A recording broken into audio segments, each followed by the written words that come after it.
I idemo od severa do juga, od istoka do zapada, od A do Š. Evo nas ponovo, Julega Patroganator. Danas će vam ljudi pokazati jednu žešću foru.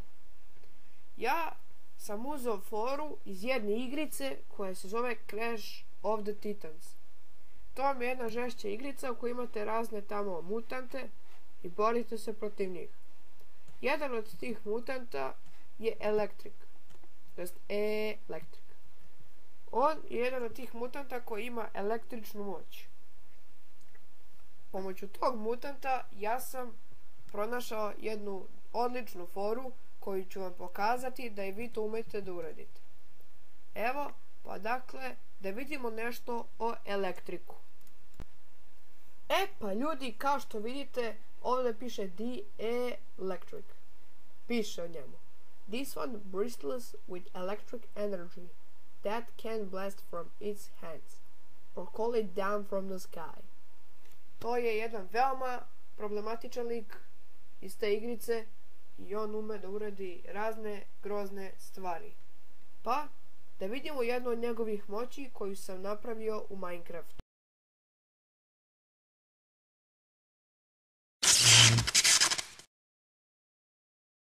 I, dakle, da vidimo kako smo uradili sve ono što radi Electric, ali u Minecraftu. Kao što vidite, ovdje imamo Electric Slighting, Give your enemies good damage. To je oružje Elektrika koje koristimo, oni specijalni što ste vidjeli. A ovo je Electric Kit, znači to je kit bez kog ne možemo da radimo specijalni. Dakle, da isprobamo. Ja ću sad se prebacim u življavanje. Spavnem 2 zombija i kliknem desni klik, udari ih munja. Baš kao ona Elektrikova moć. Znači da isprobamo opet, stavimo ovdje, sad jednog, i kliknem desni klik i udari ga munja.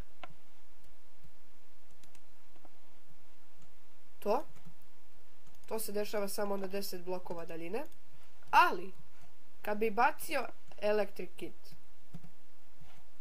i spavnovao zombija, ne bi radio kit. Ali kad bi ga nosio u sebe, radio bi. Zato što kada nemam Electric Kit, onda ne mogu da koristim Elektrikovo oružje. Znači to. I to vam je osnovna stvar koju trebate da znate kod Elektrika. I da vidimo kako smo mi napravili sve ove čudesne stvari i moći Elektrika. Baš kao kako sam vam pokazao u onom videu. I evo nas.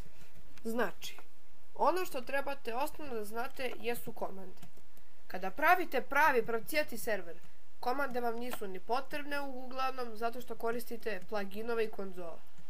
Ali, ako hoćete u svom svetu da napravite kao što sam ja napravio, onda ćete morati komandama.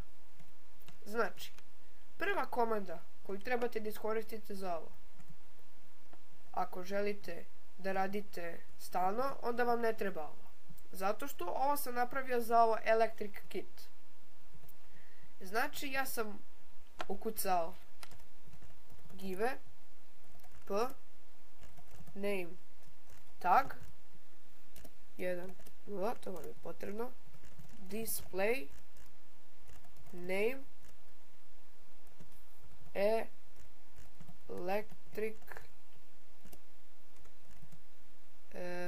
Electric Kit. Da vidim samo kako je to. Electric Kit, da. Ali vam je to najbolje da kucate na komandi, zato što ne može toliko dugo da se piše ovdje, ali neću ja sad to da radim, zato što ćete vidjeti komandu na deskripciji. I, znači, to vam je ta komanda, znači idete ovako po ovom redosledu. Onda imate ovdje ovo, vidite kolika komanda. Znači, to ću vam ja sve pokazati na deskripciji. Ćete vidjeti. Onda imate ovako po ovom redosledu. I stižemo do ove komande. Kliknite tu. Onda ukucate scoreboard players test p right click 1.1. To vam radi samo u 1.8. Ili više. Znači, onda postavite ovako. I onda postavite po ovim redosledom. Ovdje ukucate ovu komandu. Onda stavite ovako i potegnete skroz do kraja da bi bilo najsporije. Reću vam posle zašto. Znači tu kliknete Scoreboard Objectives, right click, start use item, Minecraft carrot on the stick. To. I kad ste to završili, tu stranu koja vam je najosnovnija, onda krenete na ovo. Znači idete tu, pa tako. Pa onda ovdje malo zakočite. I onda idete jednu veliku komandu koju ću isto ostaviti na deskripciji, set block. Command block, pa komanda koja treba da se stavi, to vam je, znači kada ovo proradi, onda se ta komanda, taj komandni blok sa tom komandom postavi ovdje i tako stalno komanda radi, znači nikad ne bi radila kad bi bilo samo ovo.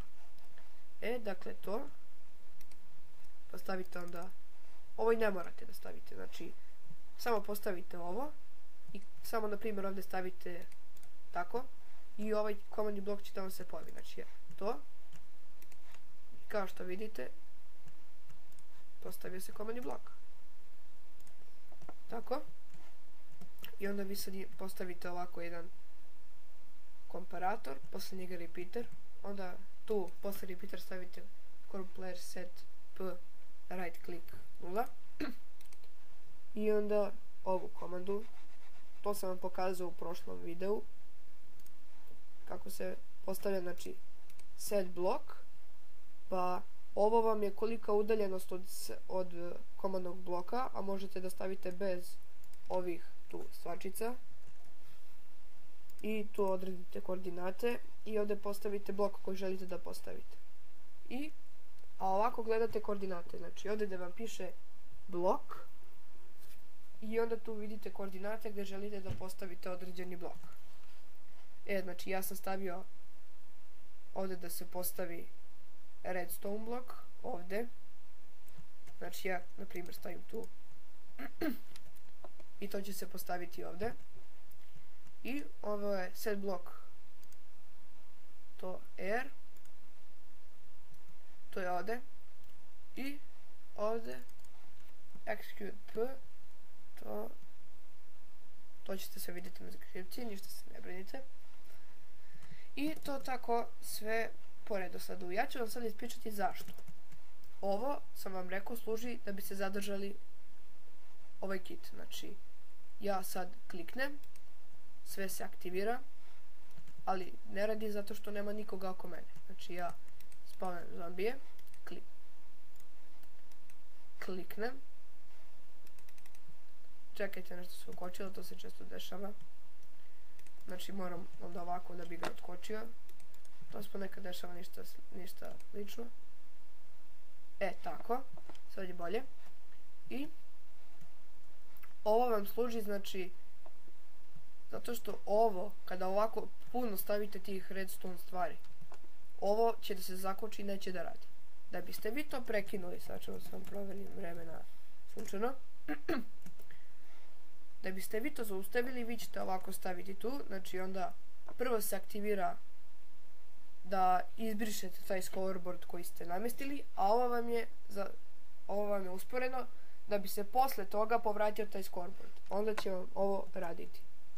Znači ovo vam je da postavite blok ovdje, jer ako se to ne bi desilo, ovo bi stalno ostalo upoljeno i nikad više ne biste mogli da u tom cvetu to pravite uvek bi vam ovo ostalo zakočeno. I zato ovo prvo urodi komandu i onda ovo, pošto je usporeno, to onda postavi komandni blok sa tom komandom ovdje da se ne bi ukočilo. Onda ovo vam je ona ostala komanda. Ovo, kada stavljate komandni blok preko drugog ili pored drugog, to znači da ste aktivirali komandni blok. Znači, ja kad bi ovdje postavio, na primjer, neki komandni blok i napisao na njemu određenu komandu, ta komanda bi proradila zato što je povezana sa ovim komandnim blokom. To, znači ovdje kad se postavi, ne tu nego ovdje se postavi redstone blok i pomoću tog redstone bloka obe ove komande prorade. Znači, kao što da ponovim još jednom, spavnujem zombija, kliknem ovo i udari ga munja. Ali kao što vidite, onaj tamo slime je ostao živ. Zašto? Zato što sam ja ovo namestio. Vidite. Execute P, execute E, tip jednako. Kad stavite ovaj znak uzvičnik iza P, to znači da vam se obeleže sva stvorenja i svi dropovi osim vas. Ili nekog drugog playera, kad igra, zavisi da li igrate u multiplayeru ili u single playeru. Ovo R je jednako 20. To vam je pozicija. Znači, na 20 blokova daljine ovo može da radi. Evo, vidite i sami. Ja klikćem i udaram ga. I tako radi ta komanda. Kao što vidite, ona ovca tamo nju ne udara munja, ali udara ovog slajma zato što je bio pored mene. Blizu, tačnije. Znači, to radi na 20, sad vi ovdje možete da podesite koliko hoćete, kako se zove, daljinu. I to vam je bilo to što se tiče tih stvari. Ja se, ljudi, čisto nadam da ste vi uživali. Kao što sam rekao već, nemojte se brinite, ostavit ću na deskripciji sve komande koje vam nisu jasne.